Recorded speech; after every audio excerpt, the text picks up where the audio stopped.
ይህች ቆንጆ ልጅ ሞርጋን ነበረች። ይሁንና ሞርጋን የተረጋጋች ልጅ አልነበረችም። ቆንጆ አይደለችም ብለሽ አስበሽ ነበር እንዴ? አረ በፍጹም አልደፈርኩም። አንቺ በጣም በጣም ቆንጆ ነሽ። ጥሩ።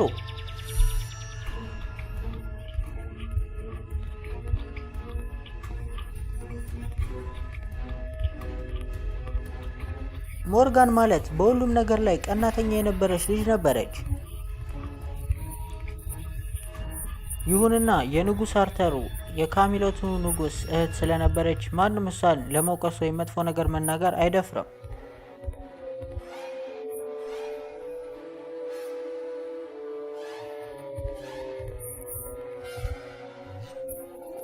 ምን እየተፈጠረ ነው?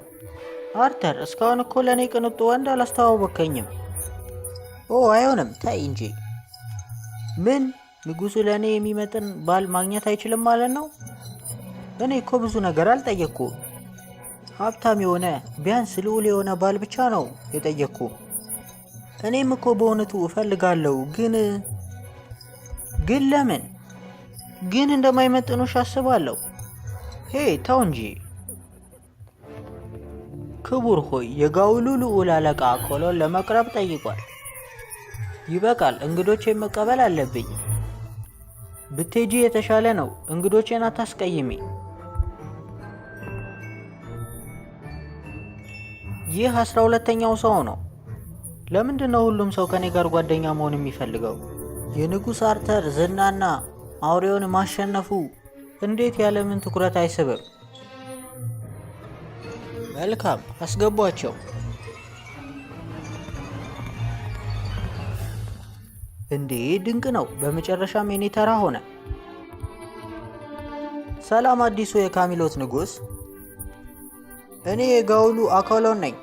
ሰላም አኮሎን፣ ዛሬ እዚህ የመጣበትን ምክንያት ማወቅ እችላለሁ? እንዴ ይሄ የጥሩ ተዋጊዎቹ የሀያሉ ሀገር ጋውል አይደል እንዴ? ይህማ ህይወት ቀያሪ እድል አይደለም እንዴ? እንደ ዘመናዊ ሴት በራሴ ላይ እንጂ በሌሎች ላይ ጥገኛ መሆን አልችልም።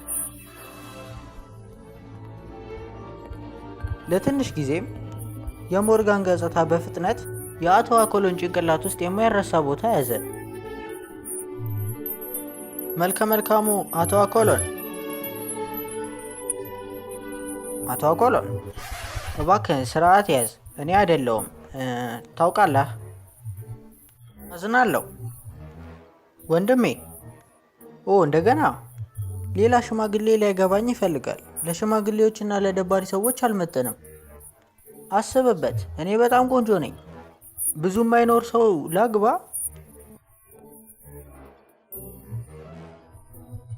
እንዴ ይህ ማለት እስካሁን አላገባችም ማለት ነው? ይህ የኔ እድል ነው። ክቡር ሆይ ለዚህች ውብ ሴት ያለኝን አድናቆት መግለጽ እችላለሁ? ቆንጆ? የምን ቁንጅና! አንተ በጣም ድንቅ ነህ።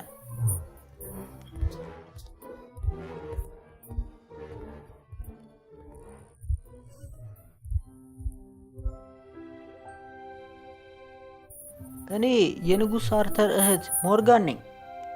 እኔ አለቃ አኮሎን ነኝ፣ የሀያሉ ጋውል ልጅ።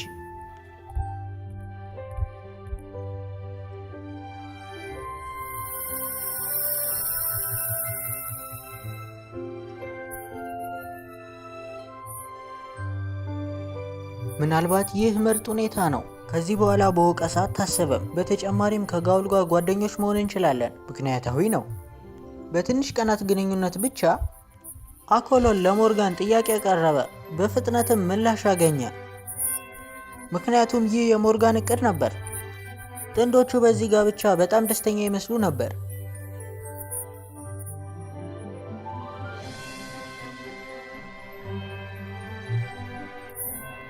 እኔ ወደ ሀገሬ ነገ መለሳለሁ። ከኔ ጋር ትመጪያለሽ? እንዴታ! ያለ እኔ እንዴት መሄድ ትችላለህ? ወደ ሀያሉ ጋውል ሄዳለሁ። ጋውል ለሌሎች ሚከብድ ይመስላል። ነገር ግን ማንም ጋውል ውስጥ እርስ በርስ ጦርነት እንዳለ አያውቅም። በእውነቱ የኔ ጉዞ ዓላማ የነበረው የንጉስ አርተር ጓደኛ መሆን ነበር። በዚህ እርስ በርስ ጦርነት እንዲደግፈኝና ከጎኔ እንዲቆም ነበር የፈለግኩት። ንጉሱን ልብ እንደማገኝ ግን ማን አሰበው? ይህ ከሰው ሀሳብ ውጪ ነው። አርተር እኮ እንደተወራለት ጠንካራ አይደለም። የእውነተኛው ኃይል እኮ የሚመጣው ከቅዱሱ ሰይፍ ከኤክስካሊበር ነው። ይህ ፍጹሙ ኃይል ነው።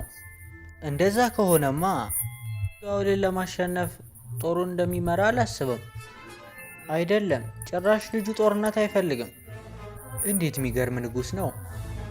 ለአንተ ሰይፉን ብዋስልህ ምናልባት እርስ በርስ ጦርነቱን ልታስቆም ትችላለህ። ጋውልንም በድጋሚ አንድ ታደርጋለህ። አርተር ይህን ሀብት ለሌላ ሀገር ይሰጣል? እህቱ ወደፊት የምትኖርበት ሀገር ችግር ላይ ሲወድቅ እሱ ምንም አያረግም? እንዲያበድር ጠይቀዋለሁ። አመሰግናለሁ። ሞርጋን አርተርን ለማግኘት ፈጠነች፣ ነገር ግን ንጉሱ ተኝቶ ነበር።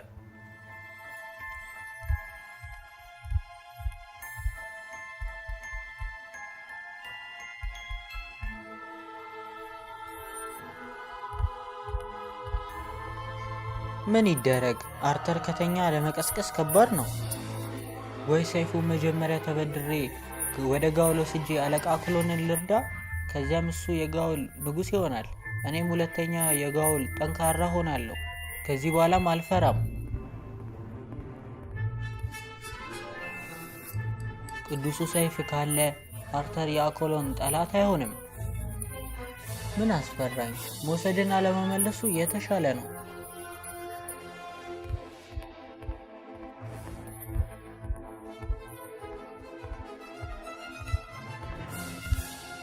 እንዴ ይሄ ነው ኤክስካሊበሩ? አዎ፣ በዚህ እርዳታ ጦርነቱን አስቆማለሁ። አንቺን አርተርንና ካሚሎትን አመሰግናለሁ። በቀጣዩም ጠዋት ወደ ቤቱ እየሄደ ሳለ አርተር እሱን እንዲያባርሩት ወታደሮችን እንደላከ ዜና ደረሰው። አቆም! ምን እየሆነ ነው? ንጉሥ አርተር እያሳደደን ነው። አሁን ይደርሳል። እንደደረሰም በፍጥነት የእሱ ውድ ሰይፍ በአለቃ ኮሎን እጅ ላይ እንደሆነ አስተዋለ። አለቃ ኮሎን፣ አንተ እንደዚህ አይነት ሰው ትሆናለህ ብዬ አላሰብኩም። አርተር እንደዚህ ቁጡ ሆኖ አያውቅም ነበር። አይምሮውን ቀየረ እንዴ? አርተር ተቃራኒውን መርጦ እኔን በገጽታዬ ከናቀኝ እና ከዚህ በኋላ ሊረዳኝ አይፈልግም። ክቡር ሆይ፣ እንደማስበው የተሳሳተ ውሳኔ ይወስነዋል። ምንም ትንሽ ቁመና ቢኖረኝም እኔ ፈሪ አይደለሁም። አለቃ ኮሎን፣ እባክህን የኔን ውድ ሰይፍ አስቀምጥ፣ አለበለዚያ ካሚሎትን ለቀ መውጣት አችልም።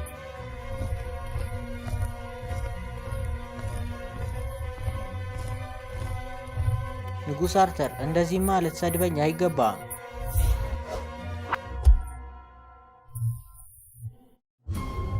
ጥሩ፣ እኔም የጋውል ቡጢ ምን ያህል ጠንካራ እንደሆነ ማየት ፈልጌ ነበር። የሕክምና አቅርቦት አዘጋጁ። በደንብ ተዘጋጀ? ላንሲሎት ለአንተ እየተጨነቀ ነው ያለው። እኔ ለመረጋጋት ሞክራለሁ። በሁለቱ ሰዎች መካከል ድብድቡ ተጀመረ። ነገር ግን በእውነቱ የአንድ ወገን ፍልሚያ ነበር። ምንም እንኳን በሰውነት ቅርጻቸው መካከል ያን ያህል ለውጥ ባይኖርም አርተር ነበር የበላይነቱን የያዘው። አርተር፣ በድብድብ ብቻ አይደለም ያዋረድከኝ፣ ከዚህ በኋላም አትረዳኝም? እኔ እኮ ላንተ ምንም አይነት ቃል አልገባውልህም። እንደ ሀገር መሪ ቃል ኪዳንን ማጠፍ ተቀባይነት የለውም። እኔም ይህን መመሪያ ሁልጊዜ እጠብቃለሁ። አንተም ሕግ የምታከብርና የኔን ውድ ሰይፍ የማትሰርቅ ሰው ትመስለኝ ነበር። ማሳመኛ ቃላት አለ? እኔ አልሰረኩም። በግልጽ ነው ከሞርጋን ሰይፉን የተቀበልኩት። እሷም ካንተ ተበድራ ነው። ሞርጋን? አይደለም፣ እኔ አይደለሁም። አለመግባባት ነው። አንቺ ሰይፉን ተበድረሽ ነው አይደለም? እኔ ልታምነኝ ይገባል። ታዲያ ንጉሥ አርተር ነው ያታለለን ነው የምትይው? አይ አላልኩም እንደዛ። ገባኝ። ስለ ጋውል ስል እኔ አለቃ ኮሎን የካሚሎትን ንጉሥ አርተርን ይቅርታ ጠይቃለሁ። በእኔ ምክንያት ነው። በጣም ተመስጬ ሚስቴን አምኛት ነው። እንዲህ አይነት ነገር ታደርጋለች ብዬ አላሰብኩም ነበር። ምናልባት ማቆም አለብኝ። አይሆንም። በዚህ መልክ ከኔ ሁሉን ነገር መውሰድ አትችልም።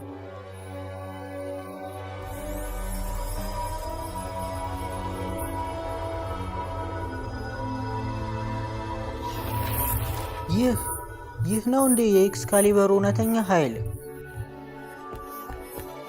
ሰይፍ ቢኖረኝ እንኳን ለንጉሥ አርተር እንጂ ይህ ኃይል ሊኖረኝ አይችልም።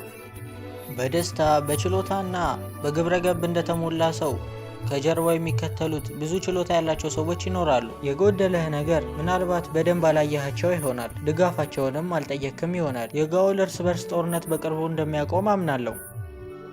ስለ እርስ በርስ ጦርነቱ ታውቃለህ? አውቃለሁ። ብቃት ያላቸው ሰዎች ከጎኔ አሉ።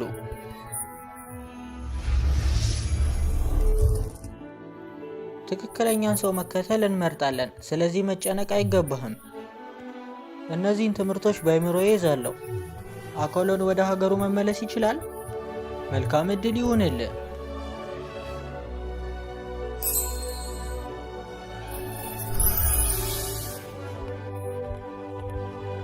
ወደ ቤታችን እንሂድ። አዝናለሁ። ምንም እንዳትይ። በቃ እንሂድ።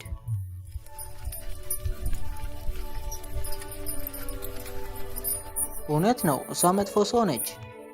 እውነት ነው፣ መጽሐፍን በሽፋኑ ማወቅ አይቻልም። ይህን ውርደት አልረሳውም። እበቀላለሁ። ብዙ ገጽታ ያለው አእምሮ ያላት እንደ ሞርጋና ያለች ሴት ለንጉሥ አርተርና ለካሚኖት አደገኛ ትሆናለች። የንጉሥ አርተርን ቀጣይ ክፍል በቅርቡ ይጠብቁ። እንዲደርሶትም ቻናላችንን ሰብስክራይብ ያድርጉ። ስለምትከታተሉንም እናመሰግናለን። ስለዚህ አሊስ እና ስኖ ዋይት እንዴት ከድመቱ የሙት መንፈስ ማምለጥ ይችላሉ? በሚቀጥሉ ክፍሎች እንመለከታለን።